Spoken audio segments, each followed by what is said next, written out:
کیا آپ کے موبائل میں ایزی پیسہ ایپ موجود ہے؟ تو یہ خبر آپ کو چونکا بھی سکتی ہے اور پریشان بھی کر سکتی ہے۔ ناظرین، سوشل میڈیا پر گزشتہ چند دنوں سے یہ دعویٰ گردش کر رہا ہے کہ ٹیلی نار پاکستان سے اپنا کاروبار سمیٹ رہی ہے، اس لیے ایزی پیسہ بھی شاید بند ہونے والا ہے اور صارفین کے پیسے خطرے میں موجود ہیں۔ لیکن کیا واقعی ایسا ہے؟ آئیے حقائق جانتے ہیں۔ دوستو، ایزی پیسہ کا آغاز سن 2009 میں ہوا تھا، جب ٹیلی نار نے تعمیر مائکرو فائنانس بینک کے ساتھ مل کر اس سروس کو متعارف کرایا۔ بعد ازاں اس پلیٹ فارم نے لاکھوں صارفین کو بلوں کی ادائیگی، موبائل لوڈ، رقوم کی منتقلی اور آن لائن خریداری جیسی سہولیات بھی فراہم کی۔ سن 2019 میں چینی مالیاتی ٹیکنالوجی گروپ اینٹ گروپ نے ایزی پیسے میں 45% حصے حاصل کیے، جبکہ 55% شیئرز ٹیلی نار کے پاس ہی موجود رہے۔ اس شراکت داری نے ایزی پیسے کی ڈیجیٹل ترقی کو مزید تیز کر دیا۔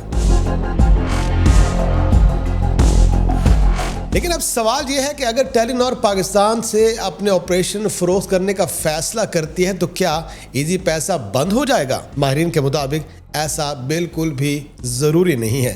ایزی پیسہ ایک ریگولیٹڈ مالیاتی پلیٹ فارم ہے جو بینکاری قوانین اور اسٹیٹ بینک کی نگرانی میں کام کرتا ہے۔ کسی کمپنی کی ملکیت میں تبدیلی کا مطلب یہ نہیں کہ صارفین کے اکاؤنٹس یا ان کے فنڈ اچانک ختم ہو جائیں گے۔ دلچسپ بات یہ ہے کہ حالیہ دنوں میں جب ایزی پیسہ ایپ کچھ گھنٹوں کے لیے متاثر ہوا تو سوشل میڈیا پر ایک طوفان سا آ گیا۔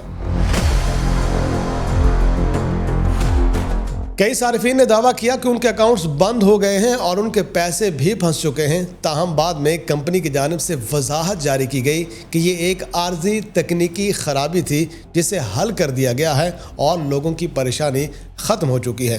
یعنی ایپ کی بندش کا تعلق ٹیلی نار کی ممکنہ کاروباری فیصلوں سے بالکل نہیں جوڑا جا سکتا۔ تو دوستو، پاکستان میں اس وقت ڈیجیٹل بینکنگ کے صارفین کی تعداد مسلسل بڑھ رہی ہے۔ ماہرین کا یہ ماننا ہے کہ ایسے پلیٹ فارم کی کامیابی کا انحصار صرف ایک ٹیلی نار کمپنی پر نہیں بلکہ مضبوط ریگولیٹری فریم ورک، مالیاتی شراکت داروں اور صارفین کے اعتماد پر ہوا کرتا ہے، اور یہی وجہ ہے کہ کسی بھی ممکنہ خرید و فروخت کی صورت میں صارفین کے مفادات کا تحفظ اولین ترجیح ہوتا ہے۔